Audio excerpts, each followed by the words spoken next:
Cette alliance-là, comme l'arche de Noé, emporte dans ses flancs et sur ses plateaux, au milieu de l'océan et de la furie des eaux, un idéal. Cet idéal, c'est celui-là que l'on met au service de son pays, au service des populations de ce pays et des populations africaines en général, mais plus singulièrement des populations du Sénégal. Un parti, c'est un paquebot qui quitte un port pour aller vers d'autres ports. Pas un, pas deux, pas trois, d'autres ports. Et ces ports-là, ce sont précisément les strates qui se succèdent en matière d'effort, de capacité d'invention, de capacité d'initiative, de capacité d'organisation avec méthode, persévérance et patience. Ce paquebot-là, il est au milieu de l'océan. Quand l'équipage est soudé et que le navire est solide, avec un capitaine intrépide, oui, le Maroc peut affronter toutes sortes de houles, de tempêtes ou d'orages. Il sortira toujours vainqueur des flots, quelle que soit leur force et leur impétuosité.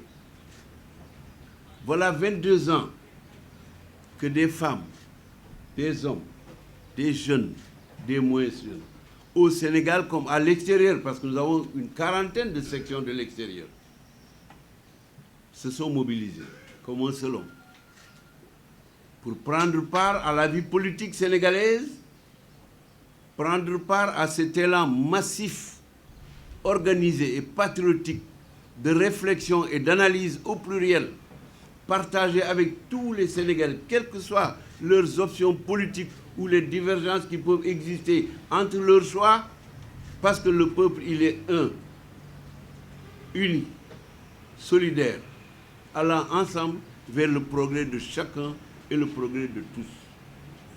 L'AFP ne fait pas d'exclusive. Nous avons opté, nous,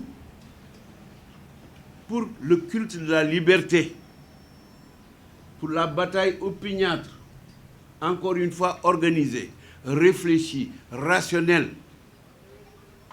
pour le progrès des Sénégalais, pour la paix au Sénégal, pour l'unité des Sénégalais, et pour qu'ensemble nous puissions atteindre les rivages de ces objectifs que nous visons et qui sont non pas la diminution de la pauvreté, mais l'éradication de la pauvreté chez nous. Nous refusons d'être un pays sous-développé. Sans doute, notre développement n'est pas achevé.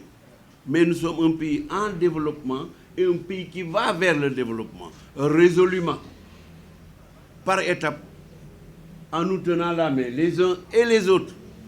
Mais nous tenons aussi compte de ceux qui ne partagent pas nos idéaux, ou nos idées, ou nos choix, ou nos résolutions. C'est dans la diversité que l'homme s'identifie comme un créateur de beauté, d'œuvres humaines à hauteur d'homme, que sont la bonté, l'ouverture, la générosité, la tolérance, l'acceptation de l'autre, le goût et la pratique, le culte de l'échange, puisque nul ne peut se suffire à lui-même. L'homme peut se tromper. Oui, nous refusons de considérer que nous avons l'exclusivité de la vérité. Non, aucun homme n'est capable d'avoir raison sur tout. Le philosophe grec disait, vouloir avoir toujours raison est un grand tort. C'est un philosophe grec qui l'a dit, du IVe siècle avant Jésus-Christ. Vouloir avoir toujours raison est un grand tort. L'homme peut se tromper, la femme peut se tromper, l'être humain peut se tromper. L'essentiel, c'est d'avoir le sens de la responsabilité pour le reconnaître, l'assumer, se remettre en cause et repartir d'un pied solide. Les turpitudes, le législateur latin disait nemo auditur siam propriam turpitudinem allegans. Ce qui se traduit, nul ne peut se prévaloir de ses propres turpitudes. Cela existe depuis l'époque des Romains.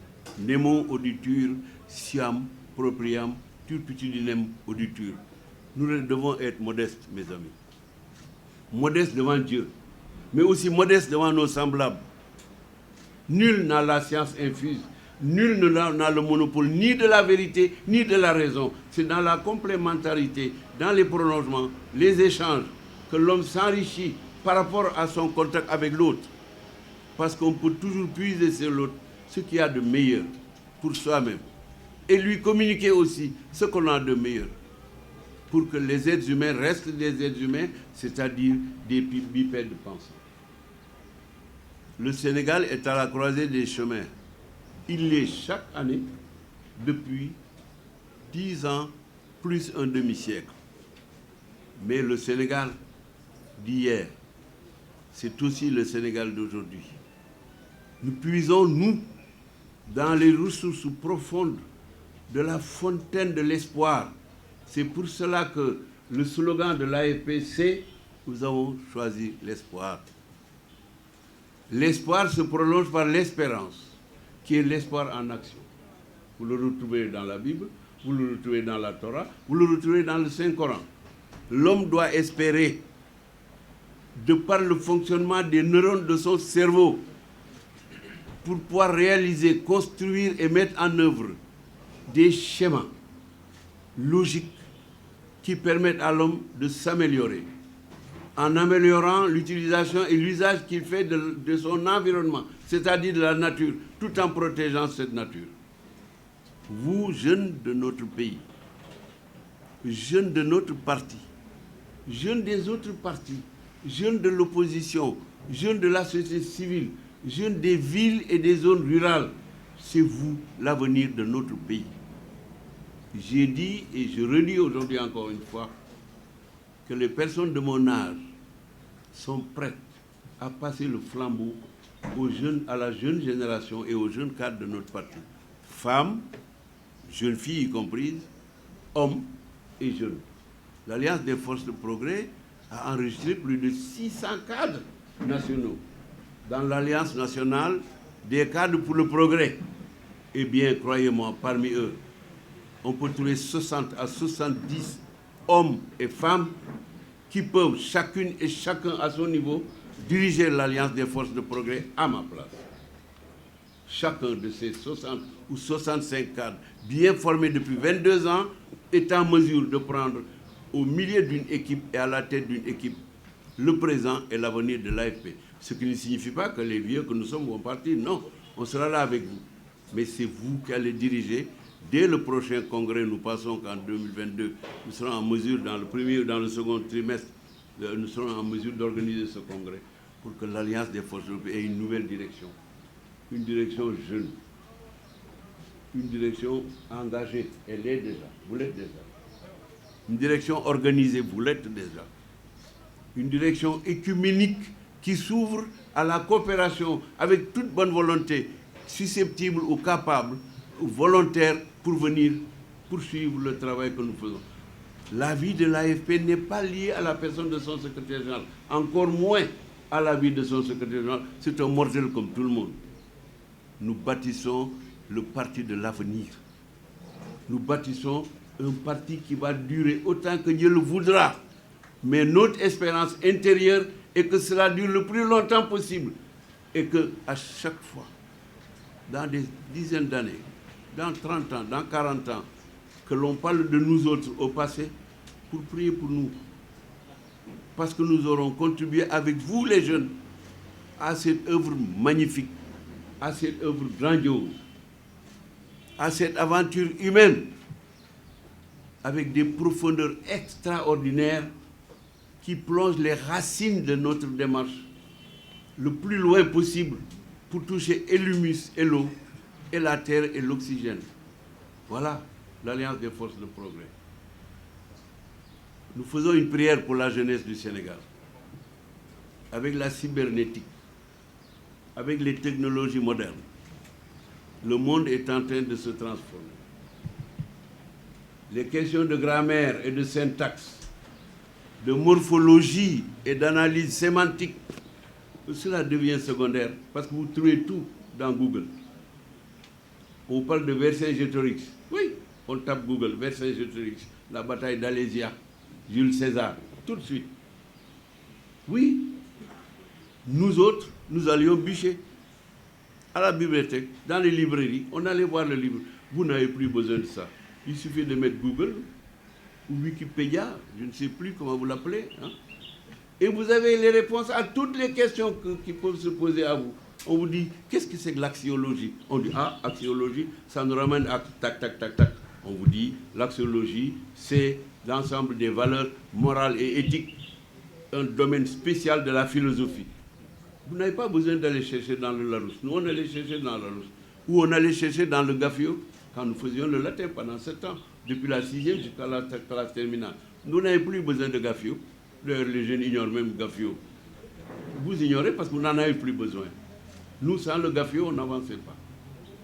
Et comme cette jeunesse, qui est le symbole de l'avenir, doit vivre dans un monde en pleine mutation, qui va être de plus en plus régi par les nouvelles technologies de l'information et les nouvelles découvertes scientifiques.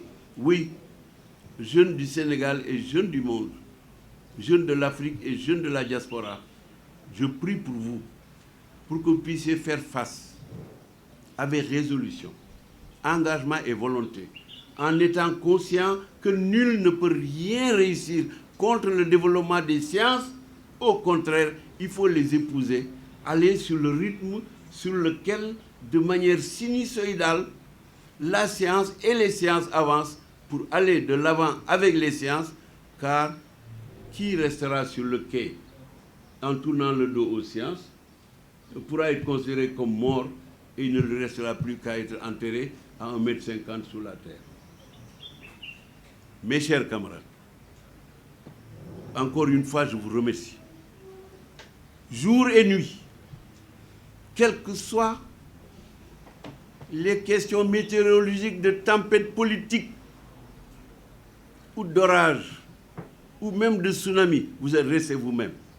Vous, militants de l'AFP, les femmes d'abord, les jeunes ensuite et nous autres après vous. Rien ne vous a fait bouger. Nous avons connu quelques départs, ce qui est tout à fait normal. C'est l'image du train. Hein. Quand le train quitte Dakar pour aller à Bamako, il s'arrête à Guinguinéo. Il y a des passagers qui descendent à Guinguinéo et puis d'autres qui montent à Guinguinéo, qui descendent ensuite à Diourbel.